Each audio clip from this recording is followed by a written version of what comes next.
mwili wa Papa Francis utahamishiwa katika kanisa kuu la Mtakatifu Petro Jumatano hii, Aprili 23 mwaka 2025, ambapo waumini watapata fursa ya kutoa heshima zao za mwisho kabla ya mazishi yake yaliyopangwa kufanyika Jumamosi Aprili 26.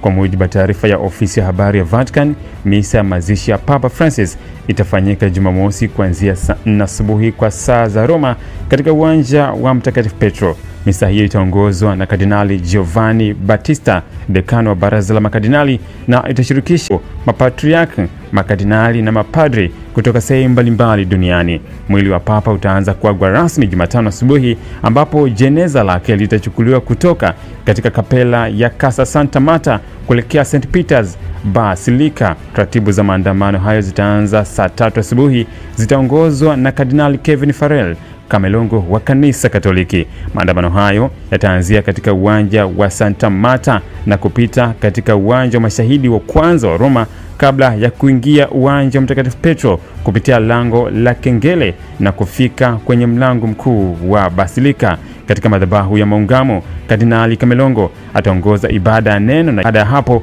waumini wataanza kutoa heshima zao kwa mwili wa Papa.